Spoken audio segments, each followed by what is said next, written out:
Hey everyone, welcome to my latest episode of What Am I Watching? What Am I Playing? Part 3. So I think I'm going to change this particular segment into what I'm currently, well, as I said, what I'm watching and what I'm playing right now. I think the title pretty much explains itself. But I think going forward, I'm actually nearing the first year of my content. May 31st will be the first big anniversary, and I will be doing something for that. So definitely stay tuned, check in when that comes. But I think for what am I watching, what am I playing, I'll be doing this as like a live sub-series that's basically talking about all the more current things. And I think a lot of my more pre-recorded videos will be focusing on older games and older movies. And that way I can have a little bit more fun with them. But I think this is a little bit more of an open discussion about just everything that's going on these days. So I am terribly behind on movie reviews and spoilers such as life, but I do have three that I want to talk about. There is Avengers Endgame, which is old enough, and as the Russo brothers have said, there is no more spoilers anymore, so I will be spoiling that. I'll be talking about Mortal Kombat 11, and since I just saw it this weekend, I will be talking about John Wick 3, and I will be keeping that one a little bit more light on spoilers. I don't really want to ruin any plot elements yet. The only big thing is they've left it very open for another sequel. So if you're a big fan of John Wick, like I am, you've got more to look forward to. Nothing confirmed, but you know how it goes. Whenever they have a successful movie franchise, expect a sequel. I don't think that's too much of a drastic spoiler on that. And that's basically all I'll say on that. So before I get started, I actually wanted to bring up another point today. Today is the 20th anniversary of Star Wars Episode 1, Phantom Menace. As you can see, I did a nice little background right here. It's a little bit, I have that old poster back from when Star Wars Mania took over the late 90s. And, everyone has their opinion on Episode 1, and I absolutely do as well. It's not my favorite of the Star Wars films, but what's funny is, even though I don't think it's the strongest of the Star Wars films, there is a lot of sentimental attachment to that film. There was, 16 years without Star Wars, and finally there's all new Star Wars, and it was exciting. And, it took repeat viewings before I really started picking apart some of the elements that I didn't like about it. But, there was a lot of fun with the first Toys R Us Midnight Madness run of all the new items that were coming out, all this new Star Wars merchandise. It wasn't just basically from the first three films. And then I actually won a contest at this Sci-Fi Expo in Dallas, and I got to see the movie with a number of the stars from the original trilogy. I actually went to see the Episode 1 with Michael Carter, who played Bib Fortuna, Jabba the Hutt's Major Domo in Return of the Jedi. He was my winning prize. Actually, I had initially bid on the gentleman who played Uncle Owen, and I can't remember his name. I'm a terrible Star Wars fan right now, but he was sick that day, and so I ended up with Michael Carter, and that was great because Michael was awesome, and I got to hang out with a bunch of the actors, before and after the movie, and I actually got to have dinner with them. They, we actually kind of vibed. It was kind of cool. They was like, "Hey, do you want to go to dinner?" I'm like, "Sure." So we all went to La Madeleine after the movie, and so even though critically there are some issues that I don't enjoy about Star Wars Episode 1, yeah, I absolutely have fond memories about the movie. So I did want to give it a little shout out since it is 20 years old today. So let's start talking movies. I want to talk about Avengers Endgame, or as I like to call it, Avengers Thanos the Hands of Fate. I've been kicking that title around for the better part of a year because it's just, come on, that's an awesome title. I wish they'd used that.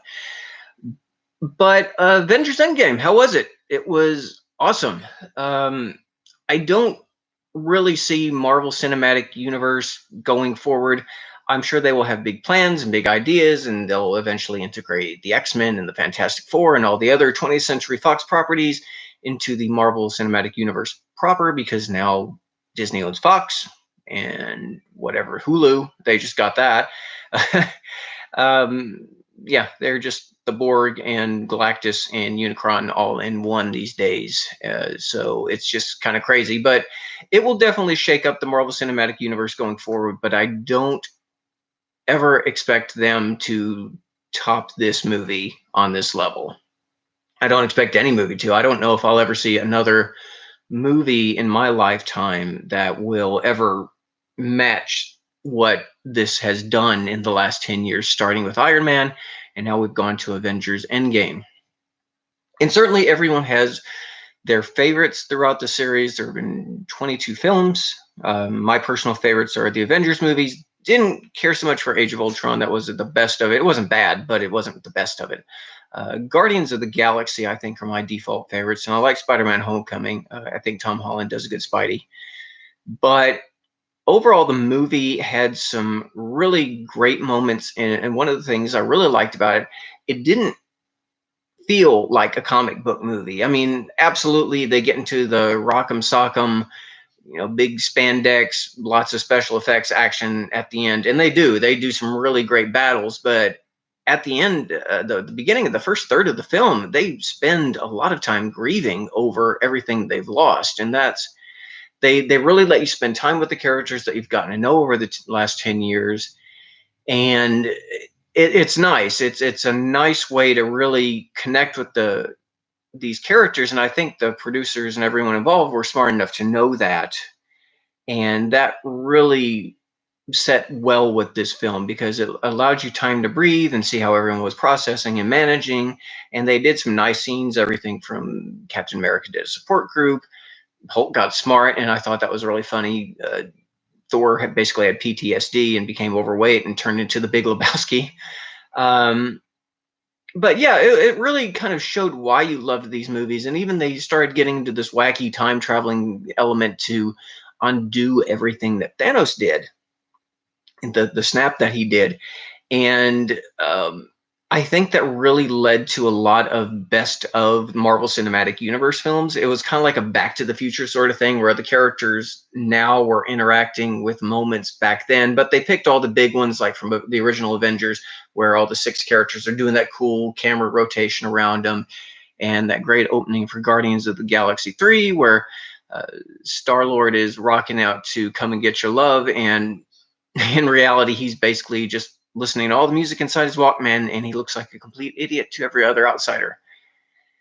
They did some really interesting things with the characters. There were a couple surprise deaths. They did a nice play about who was going to die, whether it was going to be, again, we're talking spoilers. This is like a month-year-old movie now, so if you haven't seen it, you might want to fast forward just a few minutes, but give it about 5 minutes.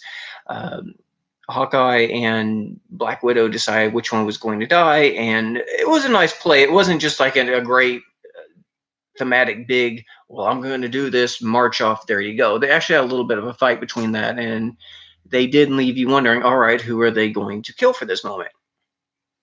Getting the Soul Stone. And it was fun. I mean, they had a lot of really neat moments, and especially at the end where I think they allowed everyone closure. Again, spoilers, Tony Stark dies at the end. Hulk is crippled. I don't know how that will be moving forward. If Hulk is owned by Universal for movies, that's why Hulk never has a solo movie anymore. It's messy. Everything is messy. But his right arm is crippled after he uses their version of the Infinity Gauntlet. Thor joins the Guardians of the Galaxy. Steve Rogers travels in time and lives out his life and gets that last dance with Peggy Carter. A lot of closure, and I'm really glad they focused on the original six. And they pointed out that was completely intentional, that they would allow those main characters to really have their moment, which I think was really good. I mean, they certainly had other ones like War Machine and Nebula and Rocket Raccoon. And I know Captain Marvel appeared, and I'm honestly glad. I know a lot of people like her, but I'm honestly glad they didn't really use her that much in the film. This wasn't her story. She didn't really have the personal stakes that some of these other characters did, or she didn't have all her friends wiped out like all these other characters did. Yes, you can argue Nick Fury, but it wasn't the same. She wasn't involved in this great fight. Her movie wasn't even out yet, so she wasn't part of the equation. She did a nice little cameo at the beginning. She said, I got stuff to do in other parts of the galaxy, flew off at the end, came back for the big climactic finale, and that was, here and there, and ultimately it was the original Avengers story, which I'm fine with. Were there things I didn't like about the movie? Yeah, of course. I mean, it's I'd give it about a 99% in terms of what I think is acceptable and good. And as I said, every movie's going to have flaws, except maybe something like Ghostbusters or Empire Strikes Back or Beauty and the Beast, the original one. But uh, there is always going to be some little flaws, some things you don't necessarily like. One I think is fair, and that's I think some of the time travel stuff. I think they were good about it. I mean, they tried to explain it as best they could, but I think some of the time travel stuff, even though they were very clear that this was not like Back to the Future, it kind of was like Back to the Future, and they didn't really clear up a lot of the effects of you know all the because they break a lot of stuff. They change all these elements. Basically, they have to go back and collect all the Infinity Stones, and so they have to steal all these stones at key moments where they're most available. And then characters back then come into present day, and it kind of breaks things. Characters that had died before, like Gamora, and now her past version is in the present, but Gamora is still dead, so she's not the same Gamora that fell in love with Star-Lord. Complex, crazy stuff. I'm sure they will sort it all out as they go on, but it just kind of felt like certain things just they're trying to be a little bit more clever with how they explain time travel, and it's still falling to the same time travel issues a lot of movies do, but it wasn't anything bad. I didn't find it a game breaker. One of the things that I didn't like, and I know this is probably, I don't know why these things are controversial, but they just are. I felt one scene in the movie kind of broke the immersion, and that really was the problem I had with this scene. It's not the content or the context or anything else. Again, you always have to preface this stuff because everyone's like, rah rah, you just hate, and that's not the case. There is a scene where Captain Marvel goes and she's ready to take on Thanos, and everyone's like, you're not alone. And then all the Marvel females, all the Marvel female heroes come together, and it just feels like this fourth wall selfie moment that I think is there to, honestly, movies are marketing tools. We have to look at it realistically and cynically in some ways. And I think movies are marketing tools. And I think that's a moment to screen grab for blogs. And I think it's a great hashtag. And again, let me preface this that I think some of the female characters in the Marvel universe, they have some fantastic ones. I love a lot of the X-Women. Rogue is one of my favorites. Jean Grey is one of the great cornerstones, as is Sue Storm.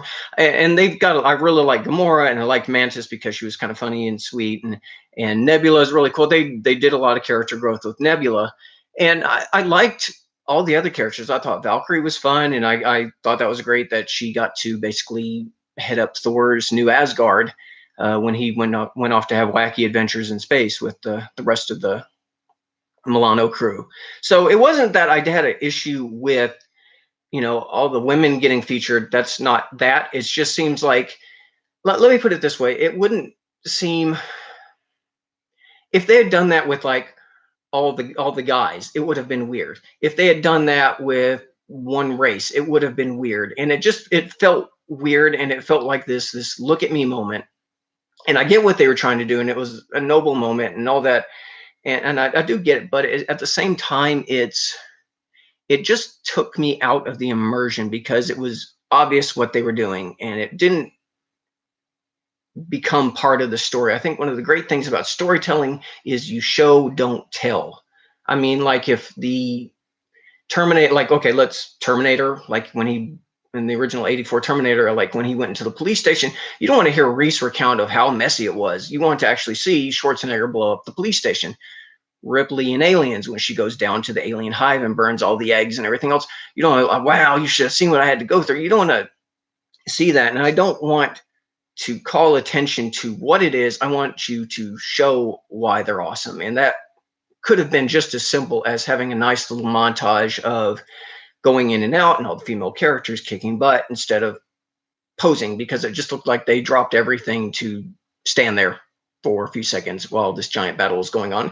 And again, I'm sure someone will complain and think I'm being unfair, but I think I'm being as fair as I possibly can to that scene. It just took me out of that. And it's not like a deal breaker, and I don't hate the movie, and I don't hate anyone that, again, hate. It's such a strong word and all these things, but it is what it is, and how we kind of deal with movies these days. Uh, it wasn't the worst thing, but I think it could have been handled in a more natural flowing story way. But overall, I really enjoyed Avengers Endgame. I thought it was a nice cap off to the last 10 years of Marvel. It was worth it. I had fun. If you haven't seen it, I hope you go definitely check it out as soon as you can. And yeah, so there you are for Avengers Endgame. So the next one I want to talk about is Mortal Kombat 11. A little bit of my backstory. Actually, back in the day, and I haven't really talked about this, but I might as well. In the 90s, in the early 2000s, I actually worked at Midway Home Entertainment. I worked on Mortal Kombat back in the day. So I'm very close to the series, and even though I'm not on the inside and I'm not affiliated with NetherRealm or Warner Brothers anyway, and I haven't been with any of the Mortal Kombat stuff since Midway got bought out by Warner Brothers, so I don't have any inside anything on that. So, um, but I have a soft spot for the series. I do have a fondness for the series, and I really like following up, and I really like NetherRealm's work. I liked Mortal Kombat 9, 10, 11, Injustice 1, Injustice 2. I really feel like, since one of the nice things I think that happened in the post-Midway era for NetherRealm is there was a time when Midway was wanting to put out a Mortal Kombat game or two every year. And back then I thought it was too much. And I think ultimately it kind of cooled a lot of the excitement and hype on what Mortal Kombat is, and I think it kind of impacted the quality in a lot of ways. But now that NetherRealm is its own thing, and I think Warner Brothers is smart enough to let let these guys be and let them do their thing, I think it has greatly benefited the series as a whole. And Mortal Kombat is another time travel story. Everything from if you played Mortal Kombat 10, Raiden got Shinnok's amulet. He turned corrupted. He turned evil. He was a lot more merciless, and going after Revenant, Liu Kang, and Katana, and all the people basically brought back by Quan Chi. It's a long, convoluted story, but the short of it is Mortal Kombat 9, Raiden knew at the end of Mortal Kombat 7 or Armageddon. Yeah, Armageddon. I was thinking Annihilation, the second Mortal Kombat movie. No one needs to get involved with that. Um, but yeah, Mortal Kombat Armageddon, that was a messy situation, and Raiden had the foresight that he needs to go back in time and reset the timeline starting from the events of Mortal Kombat 1. He does. He tries to make things better, but the more he does, the worse it gets in many ways. So ultimately, all his time meddling hijinks have set off the Time Titans, Chronica, and she does not like the way how he is basically stepped out of his realm, and now she's going to punish him by wiping him from the timeline. So she starts meddling with time and basically bringing the 90s versions of a lot of these Mortal Kombat characters, and I think a lot of the outfits are primarily inspired by Mortal Kombat 3, so that hits a little close to home personally. And it's a cool story. It's fun. I mean, they really, for a fighting game where basically you're having two characters ripping each other's heads off, they put a lot of emotion, and there's some really strong voice acting.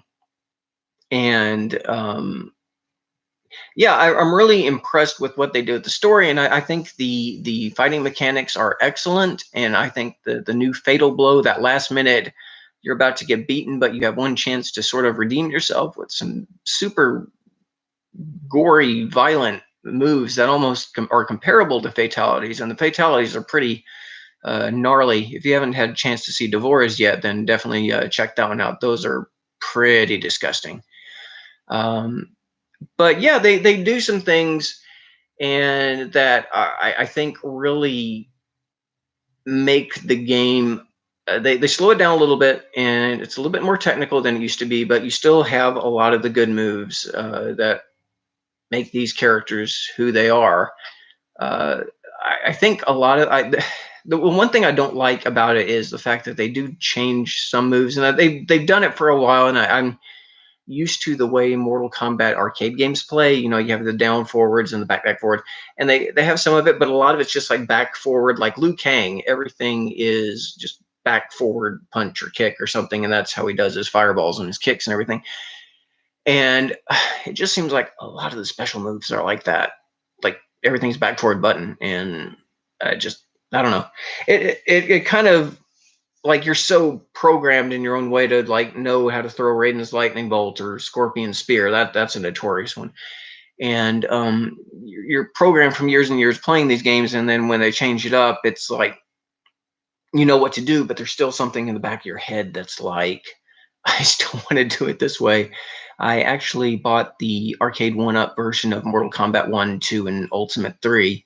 And if you've ever been on the fence about one of those arcade one-ups, definitely get a riser. But the mechanics and the controls are excellent. So I'd highly recommend one if you have a couple $300 laying around. I kind of decided to spoil myself after tax day.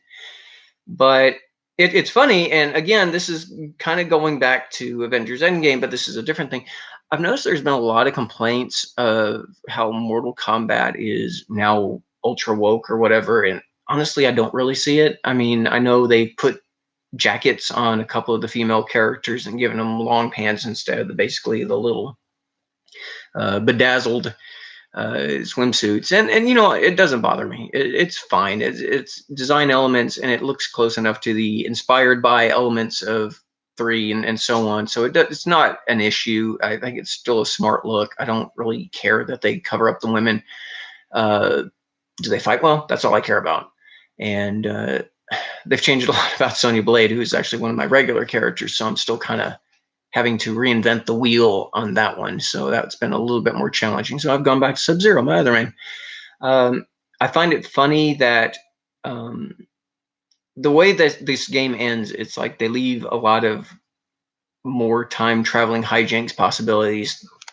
Of course, there's going to be a 12 down the line. That's not going to be any gripping surprise. It will probably be in like 3 years, or for PlayStation 5 or Xbox 2 or Switch 3 or Switch U or whatever it is they call it. But yeah, they left the ending open with some new concepts and new ideas, and I think they can, going forward, they can introduce some new elements. And you know, I think this one was really good in balancing out a lot of the classic original characters. I think the characters they've introduced in this reboot are actually more interesting than I've always had issues with Mortal Kombat 4 through Armageddon. I just a lot of their new characters, bless them, they tried some new things, but I found the great bulk of them lame. It is what it is, but I think going forward, you know, having kids from some of the original characters and even Devora, I think is fascinating. I just like the way she speaks, the whole this one sort of thing. I find that really fascinating to introduce that as like part of her like personality quirk or whatever. And just she's so weird. God, she's creepy. But I think they do some cool things. I haven't gone through all the arcade endings yet. One of the ones that I've heard has a lot of controversy is Jack's ending, because basically he goes back and decides to put a stop to slavery. And everyone's all, I don't understand why people are upset about that. I don't see why that's like, you know, everyone's like, oh, it's so woke. And I don't see why that's a bad thing, because it's, well, it takes him a couple tries. It's not like he just goes and waves a magic wand. Even with control of time, he had to go fine tune it, and basically he just wanted everyone to be on the same playing field as opposed to someone being over another. And you know, hey, that's not a bad thing. And honestly, the ending is probably non-canon anyway. Same as with all these other endings. The only ending I'd probably consider to be canon is the one introduced in the story mode, because at the end of the day, it's Liu Kang who goes up against Kronika, and you know, I won't spoil everything. You know, what a surprise! Liu Kang, the chosen one, goes up against the big bad. As a game player, Kronika sucks. I hate projectile weapons. Oh my god, I just wanted to throw my controller a couple times, but it was good overall, and I don't see a lot of the problems. And I know it's been getting review bombed and not. I heard it's not selling that well, and I hope that's not the case, because they did a really good job and made a really good game. And I'd hate to think that people getting butthurt over a non-canonical ending that ultimately just kind of wants to do a good thing anyway. What's the problem? I don't get it. So you know, it's just people like to complain online. What a concept! How new! But okay, so the the last film I want to talk about is John Wick 3. And I won't get as spoiler heavy in this one. Um, really liked the last two John Wick films. I didn't see those two when they came out in the theaters, and then I saw John Wick 1 on video, and then immediately went out to see part 2. And you know what? I'm all about a guy who goes on over 3 films, essentially goes on a week-long killing spree because someone killed his dog and someone stole his car, and that's his incentive to basically murder like 500 people. And you know, when you do a really good film, you know, you have that first hit film, and of course, there's inevitably a sequel. I mean, there's always sequels and reboots and remakes. That's pretty much where we are. But at least it's not owned by Disney yet. You get number 2, which is like it sets the bar just a little bit higher, and everything's awesome. Usually 3 is where things kind of Spider-Man 3, X-Men 3, a lot of other threes that just don't make it well. And I'm happy to say John Wick 3 is actually quite good. They do some really great fight scenes. I won't get too spoilery, but there's a fantastic library scene. There's a fantastic dog scene, and you know, all those cool fights and kicks, and John Wick getting hit by cars and rolling off the hood and everything else. Everything you've come to expect from the first 2 films, it's pretty much here, and beautifully choreographed. You know, I'm glad to see Keanu Reeves has really proven himself not to be a one-off actor, and I like Keanu Reeves, I really do. I'm happy to see him that like The Matrix wasn't like his only thing, and that's like, oh, I did The Matrix, and now here I am. I think this actually tops The Matrix. I like the first one. 2 and 3 exist, but this has been a consistently good series. Keanu Reeves has really mastered this constantly brooding, tortured character who ultimately wants to be left alone, but people push him. They should know better because he's essentially, as they call him, the Baba Yaga, the boogeyman, and he really is the angel of death. And you start reaching a point, it's like, why does anyone try to engage him at all? Because you end up murdered in a few minutes, if not a few seconds. So, um, it's probably one of the best action films I've, and especially series I've seen this decade. I think of all the highlights over the last 10 years, and I think this series has been consistently good and just nonstop action. And as I said, spoiler, not spoiler, but is anyone really surprised? It's going to inevitably have a sequel. They left it pretty open. I won't explain what events led it to that determination, but you know, yeah, I mean, it's insanely popular. It's doing well in the box office. The movie does not suck, which is another good factor. So, it's funny. Um, I initially kind of hoped that they would have wrapped it up with part 3, and in a lot of ways, they probably could have, because you know, when you start getting into 3 territory, you don't expect much. I think one of the last really good 3s was like Toy Story 3, and it was risky making that at all. And I was like, well, they ended that as well as they possibly could have. I hope they never make a 4. And well, you see where we are this summer.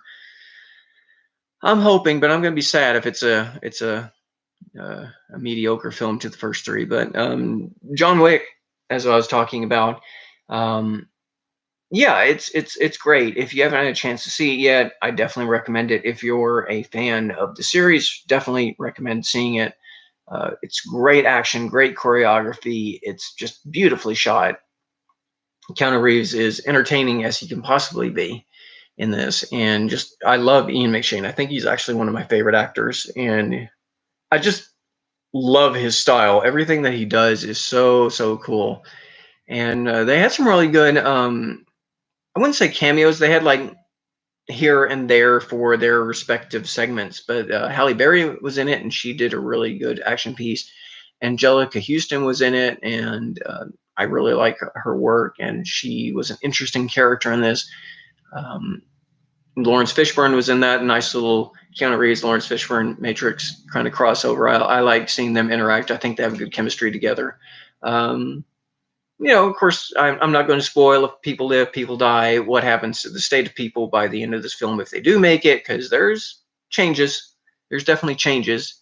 Um, but in terms of watching this film and really getting all the excitement, I mean, there was a lot of moments in the theater audience. They're like, "Ooh, ooh, oh," and yeah, that kind of real excitement. Like people were not quiet about sharing their enthusiasm for just just man, they just do some awesome action scenes in this. There's as I said, I will not spoil anything, but there is, if you remember part two, Winston basically gave John 1 hour to escape before the $7 million contract, which is now raised to 14 million, goes into effect, and basically he's hunted by everybody who is ever an assassin. And that's one of the really cool things I think about the John Wick world. They don't explain everything, but at the same time, um, they give all these hints of how this world works. It's like all these people that you would think are normal day-to-day civilians are really like these high-end assassins, and they have all these rules and consequences, as they repeatedly hit over and over. Consequences to your actions. There's rules to everything, and they subvert some things and they do some cool things. I really like the concierge in Winston's hotel as well, and he gets some neat moments in this too. So yeah, it's fun. I would definitely add it to my collection, which whenever that one hits, I certainly will. And yeah, if you're looking for that next big film after Avengers Endgame, I would definitely recommend this one. Well, that's it for today's episode of What Am I Watching? What Am I Playing? Yeah, just, still trying to set up life right now. As you can see, I've got a couple boxes over here, like back there. It's a long process, new job, work, commutes. Said that on my last video about where I am, but yeah, trying to fit in as much as I can when I can. I'm planning for real this time. I'm not just saying this and then like another 3 weeks pass. I am actually planning on filming another video sometime this next week, and then May 31st is the official day when I launch this channel, and I'm going to be doing something to celebrate that. It might be something low key. I might not be doing anything big and crazy, but I will be doing something, so I can guarantee that much. Anyway, thanks a lot for watching, and definitely if you're interested in what I have to say, all my reviews, if you want to drop some lines, share into the discussion. I love talking movies. I'll definitely get back to you in the comments. Certainly I appreciate the likes. I definitely appreciate the subscribers. That lets me know people are interested in what I'm talking about. And, and certainly if you have any suggestions like, hey, would you cover this movie? What do you think of this? Sort of thing. I have no problem talking about stuff. And certainly I'm hoping as my channel grows, I'll actually get more people in my live chat so we can talk more about movies. For moving forward, like I said, this is probably where the more current projects will go, and I'll probably specialize more in older videos and games and more pre-recorded videos and set that up. And I kind of want to get back into the sketch comedy of that and even do some sorry, my nose is itchy. Some travelogue documentaries, things like that. I don't want it to be where I'm just always like, hey, here's this movie. Hey, here's this game. And then just hundreds of videos of the exact same thing, because that gets old fast for all of us. So I've got some new ideas. It's just getting the time and getting the editing and everything else that goes with it.